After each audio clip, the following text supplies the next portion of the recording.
അപ്പം പ്രേക്ഷകർക്കായിട്ട് ഒന്ന് പറയാം, എന്താണ് Maveli prudential private limited? Maveli prudential private ലിമിറ്റഡിൻ്റെ ഒരു ഇൻഷുറൻസ് കൺസൾട്ടൻസി സ്ഥാപനമാണ്.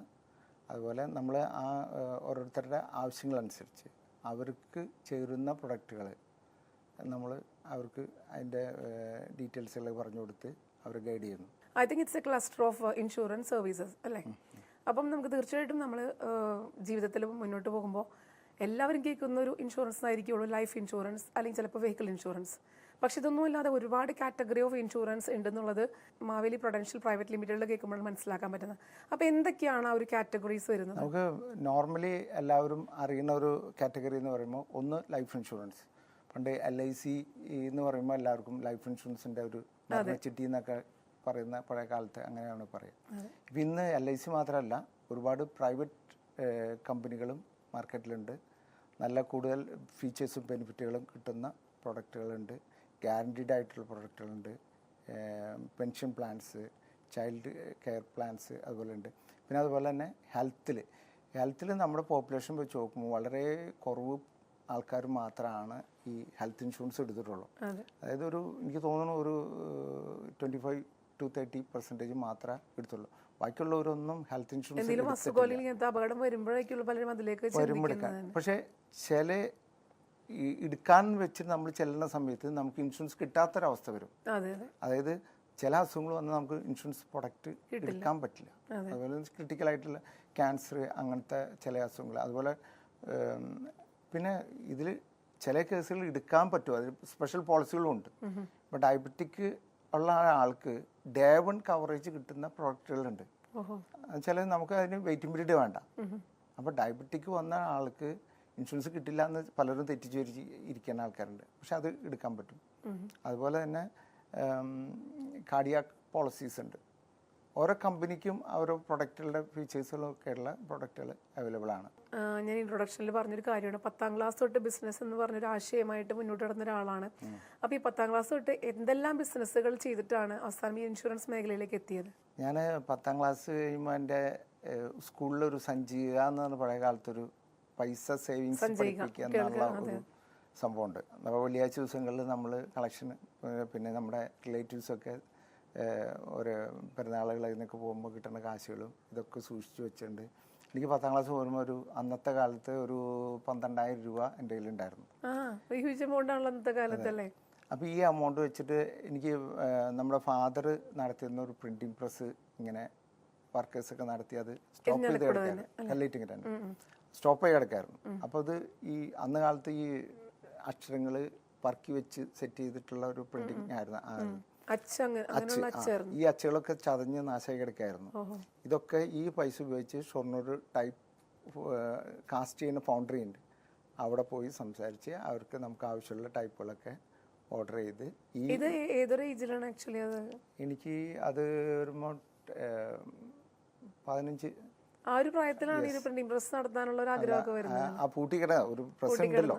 അപ്പം ഞാൻ ചെറുപ്പത്തിൽ സ്കൂളിൽ പോകുമ്പോൾ 1ാം ക്ലാസ്സിലൊക്കെ ഞാൻ പോകുമ്പോൾ ഈ അക്ഷരങ്ങൾ പറക്കി വെച്ച് എൻ്റെ പേര് അതിൽ പ്രിന്റ് ചെയ്ത് പേപ്പറിൽ പ്രിന്റ് ചെയ്ത് പുസ്തകം ഒട്ടിക്കുമ്പോൾ ഭയങ്കര സാറ്റിസ്ഫാക്ഷൻ ആണ്.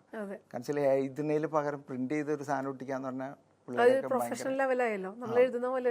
അപ്പൊ പിള്ളേരൊക്കെ ഇത് ഭയങ്കര സംഭവമായിട്ട് അന്നൊക്കെ എനിക്ക് ഭയങ്കര ഇതായിരുന്നു. അങ്ങനെയാണ് ആ ഒരു ചെറുപ്പം മുതലേ ആ പ്രിന്റിങ്ങിലേക്ക് എനിക്ക് ഭയങ്കര താല്പര്യമുണ്ട്. പ്രിന്റിങ്ങിന്റെ A to Z ഞാൻ അതിൽ നിന്ന് തന്നെ പഠിച്ചു.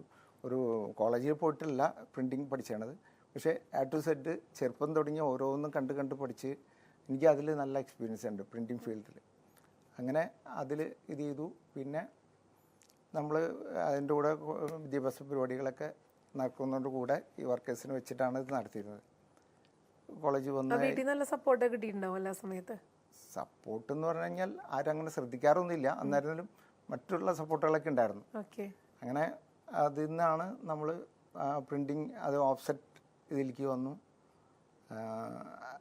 അങ്ങനെ കുറച്ച് ഡെവലപ്പ് ചെയ്ത് പ്രിൻറ്റിങ്ങിൽ നന്നായിട്ട് ഡെവലപ്പ് ചെയ്ത് വന്നിരുന്നു. അതിൻ്റെ കൂടെ പ്ലാസ്റ്റിക് ഒരു അടുത്ത ഇൻഡസ്ട്രിയൽ എസ്റ്റേറ്റ് ഉണ്ട്, അവിടെ ഒരു കമ്പനി കൊടുക്കണം എന്ന് പറഞ്ഞപ്പോൾ നമ്മളത് ഇത് ചെയ്ത് അതും ആ ഒരു കാലഘട്ടത്തിൽ തന്നെ. അപ്പം അത് പ്ലാസ്റ്റിക് റീസൈക്ലിംഗ് യൂണിറ്റ് ആണ്. അത് പ്ലാസ്റ്റിക് ഗ്രാനുൾസ് ഉണ്ടാക്കാം, ചെറിയ ഇതുകളൊക്കെ ഉണ്ടാക്കാൻ ഉള്ള ആൾക്കാർക്കുള്ള ഗ്രാനുൾസ് നമ്മൾ ഉണ്ടാക്കി കൊടുക്കുന്നത്. അതായത് പ്ലാസ്റ്റിക് ഉൽപ്പന്നങ്ങൾ ഉണ്ടാക്കാനുള്ള ഗ്രാനുവൽസ് കൊടുക്കുന്ന മാനുഫാക്ചർ ചെയ്യുന്ന യൂണിറ്റ് അല്ലേ? അതും നമ്മൾ ഇതിൻ്റെ കൂടെ പിന്നെ സീസണിൽ ഫാദറിൻ്റെ കൂടെ തന്നെയാണ് ഈ കാഷ്യൂ കോർപ്പറേഷൻ്റെ മൂന്നരം താലൂക്കിൻ്റെ ഡീലറായിരുന്നു ഫാദർ. അപ്പോൾ ഫാദറിൻ്റെ കൂടെ ഈ കാഷ്യൂ റോ കാഷ്യൂ നമ്മൾ കർഷകരുടെ നിന്നും ഷോപ്പുകളിൽ നിന്ന് കളക്ട് ചെയ്ത് കാഷ്യൂ ഫാക്ടറിക്ക് കൊടുക്കുന്നത്. ഇതിലൊക്കെ നമ്മൾ വളരെ ചെറുപ്പത്തിലെ ഇതൊക്കെ നേരിട്ട് ചാക്കിൽ നിറച്ച് ലോഡ് ചെയ്ത് ലോറിയിൽ ലോഡ് ചെയ്ത് ഒറ്റയ്ക്ക് തന്നെ ചെയ്യാറുണ്ട്. ചില സമയത്തൊക്കെ ഫുൾ ലോഡൊക്കെ ഒറ്റയ്ക്കൊക്കെ ചെയ്യേണ്ട ഇതുകൾ ചെയ്യും. അത് അന്നത്തെ കാലത്ത് എനിക്ക് ഭയങ്കര ഇൻട്രസ്റ്റ് ആയിരുന്നു. അല്ല, വേറൊരു കാര്യം ഞാൻ ശ്രദ്ധിച്ചത്, ഒരു 15 വയസ്സുകാരന് ആ സമയത്തൊക്കെ ഒരു ബിസിനസ് ചെയ്യാൻ ചിന്തിക്കാന്ന് പറഞ്ഞാൽ തന്നെ അത് ആ ഒരു കാലഘട്ടത്തിൽ വളരെ കുറവാണ്. അത് എന്നെ സംബന്ധിച്ച് പറഞ്ഞാൽ ഇതൊരു ഇൻട്രസ്റ്റ് ആണ്, ഒരു പൈസയിലുപരി അത് എനിക്ക് എന്തെങ്കിലും ചെയ്യണം, എന്തെങ്കിലുമൊക്കെ ചെയ്യണം. ഏത് സംഭവമായാലും എനിക്ക് ചെയ്യാൻ ഒരു മടി ഉണ്ടായിരുന്നില്ല. അപ്പോൾ അതുകൊണ്ടാണ് എല്ലാ മേഖലകളിലും നമ്മൾ ചെയ്തു നോക്കും. അപ്പം മാനുഫാക്ചറിങ് യൂണിറ്റ് ചെയ്തപ്പോൾ അതിനുശേഷം പിന്നീട് എന്തായിരുന്നു ചെയ്തത്? കാഷ്യൂവിൻ്റെ പിന്നെ ഫാദറിന് 83 കാലഘട്ടങ്ങളിലൊക്കെ തുടങ്ങി വണ്ടിയുടെ ഡീലർഷിപ്പ് പോണ്ടിച്ചേരിയിൽ നിന്ന് ഇവിടെ കേരളത്തിൽ കൊണ്ട് സപ്ലൈ ചെയ്യുന്നത്. എനിക്ക് തോന്നുന്നു ഒരു 90% കേരളത്തിൽ അംബാസഡർ കാറുകൾ ഫാദർ തന്നെയാണ് കൊടുത്തിരിക്കുന്നത്. അപ്പം അന്ന് നമുക്ക് ആ വണ്ടികളുടെ ഇൻഷുറൻസ് എടുക്കാൻ വേണ്ടിയിട്ട് ഒരു ഇൻഷുറൻസ് യുണൈറ്റഡ് ഇന്ത്യയുടെ ഒരു ലൈസൻസ് ഉണ്ടായിരുന്നു. അപ്പം നമ്മളുടെ വണ്ടി എടുക്കുന്ന വണ്ടികളൊക്കെ കൂടുതൽ ചെയ്തിരുന്നു. പിന്നെ ചെറിയ ലോക്കൽ വണ്ടികളൊക്കെ ചെയ്തിരുന്നു. അപ്പോൾ ബിസിനസിൻ്റെ കൂടെ ഇതൊരു പാർട്ട് ടൈം ആയിട്ടാണ് പോയിരുന്നത്. അത് പോണ്ടിച്ചേരിയിലേക്ക് പോകാനുള്ള കാരണം എന്തായിരുന്നു? ആക്ച്വലി പോണ്ടിച്ചേരിയിൽ വണ്ടിക്ക് റേറ്റ് ഭയങ്കര വ്യത്യാസം, കേരളത്തിൽ ടാക്സിൻ്റെ ഭയങ്കര വ്യത്യാസം. പിന്നീട് ഒരു കാലഘട്ടം വന്നപ്പോൾ അത് എൻട്രി ടാക്സ് വന്നപ്പോൾ പുള്ളി അത് സ്റ്റോപ്പ് ചെയ്തു. പിന്നെ ഈ പ്ലാസ്റ്റിക് ഗ്രാനുവൽസ്, പിന്നെ ഞാൻ സ്കൂളിൽ പഠിക്കുന്ന ചെയ്തൊരു ഈ painting, pencil drawing, clay modelling, stitching, ഇതൊക്കെ സ്കൂളിലെ കാലഘട്ടത്തിൽ ഞാൻ നന്നായിട്ട് ചെയ്തിരുന്നു. പക്ഷേ ബിസിനസ് തുടങ്ങിയ സമയത്ത് തുടങ്ങി അതൊക്കെ സ്റ്റോപ്പായി. അപ്പോൾ മൈൻഡിലൊരു ആർട്ടിസ്റ്റിക് കുറച്ച് ഇതുള്ളതുകൊണ്ട് എനിക്ക് പ്രിൻറ്റിങ്ങിൽ നന്നായിട്ട് ഡിസൈനിങ് അങ്ങനത്തെ കാര്യങ്ങളിലൊക്കെ കുറച്ച് നന്നായിട്ട് എനിക്ക് പെർഫോം ചെയ്യാനും പറ്റിയിരുന്നു. പ്രിൻറ്റിങ്ങിൽ നാട്ടിലൊരു നല്ലൊരു പേരുണ്ടായിരുന്നു. അതുകൊണ്ട് ആ ഒരു ക്വാളിറ്റി, പിന്നെ ടൈമിൽ ഡെലിവറി, ഇതൊക്കെ നമ്മുടെ ഒരു സ്പെഷ്യാലിറ്റി ആയിരുന്നുകൊണ്ട് ഞാൻ പെട്ടെന്ന് നല്ലോണം അതിൽ ഫ്ലറിഷ് ചെയ്തു. അപ്പോൾ ഇതിൽ നമ്മൾ ആദ്യം നോക്കുകയാണെങ്കിൽ പ്രിൻറ്റിംഗ് പ്രസ് ആയാലും പിന്നെ മാനുഫാക്ചറിങ് യൂണിറ്റ് ആയാലും കാർ ഡീലർഷിപ്പ് ആയാലും ഇതെല്ലാം ചെയ്തതിന് ശേഷം എങ്ങനെയാണ് സാർ ഒരു ഇൻഷുറൻസ് മേഖലയിലേക്ക് എത്തിയത്? എനിക്ക് ശരിക്കും പറഞ്ഞു കഴിഞ്ഞാൽ ഇതൊക്കെ നടന്നുകൊണ്ടിരിക്കുമ്പോൾ എൻ്റെ ബ്രദറിന് ഒരു ബിസിനസ് തുടങ്ങണമെന്നൊരാഗ്രഹത്തോൽ പുള്ളി ഷാർജയിൽ ഒരു കളർ ലാബ് തുടങ്ങാൻ ആളുടെ ഒരു ഫ്രണ്ട് കൂടി പാർട്ണർഷിപ്പിൽ അവിടെ തുടങ്ങി. അപ്പോൾ നമ്മൾ കുറേ ഇൻവെസ്റ്റ്മെൻറ്റുകൾ വേണ്ടി വന്നു. അങ്ങനെ വന്നപ്പം അത് പിന്നീട് അത് നാട്ടിലേക്ക് മെഷീൻ കൊണ്ടുവരാനും കസ്റ്റംസിൽ നിന്ന് ഇതെടുക്കാനും ഒരുപാട് എക്സ്പെൻസുകൾ വന്നപ്പോൾ ബാങ്ക് ലോൺ ഇതുകളൊക്കെ എടുത്ത് വലിയൊരു ബാധ്യത നമ്മുടെ ഫാമിലിക്ക് വന്നു. അങ്ങനെ വന്നപ്പം നമ്മൾ എന്താ പറയുക, നമ്മുടെ ബിസിനസ്സിൽ പ്രോഫിറ്റൊക്കെ ഇങ്ങനത്തെ പലിശകളായിട്ട് പോകുന്ന കാരണം കൊണ്ട് നമുക്ക് ഡെവലപ്പ് ചെയ്യാൻ പറ്റാത്തൊരവസ്ഥയിലേക്ക് വന്നു. അങ്ങനെയാണ് പിന്നെ നമ്മളൊരു 2005 എനിക്ക് ഇപ്പം എൻ്റെ പ്രിൻറ്റിങ് ഫീൽഡൊക്കെ ഉപേക്ഷിക്കേണ്ട ഒരു സിറ്റുവേഷൻ വന്നു. പിന്നീട് ഞാൻ ഒരു കൊല്ലം പുറത്ത് കുവൈറ്റിൽ ഒരു പ്രിൻറ്റിങ് ഇൻചാർജായിട്ട് ഒരു പ്രസ്സിൽ വർക്ക് ചെയ്തിരുന്നു.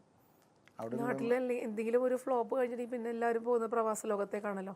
അപ്പോൾ സാറും അത് എക്സ്പീരിയൻസ് ചെയ്തിട്ടുണ്ടായിരുന്നു? അത് നമുക്ക് ഈ പ്രിന്റിംഗ് ഫീൽഡായതുകൊണ്ട് എനിക്ക് ഇൻട്രസ്റ്റ് ആയിരുന്നു. അങ്ങനെ പറഞ്ഞപ്പോൾ ഞാൻ പോയി. അപ്പോൾ പക്ഷേ അവിടെ നിന്നും നമുക്ക് ഒരു എന്താ പറയുക, നമ്മുടെ ആ എഫർട്ടിനുള്ള ഒരു റിട്ടേൺസ് കിട്ടില്ല എന്ന് ബോധ്യപ്പെട്ടുകൊണ്ട് തിരിച്ചു പോന്നു. വീണ്ടും നമ്മുടെ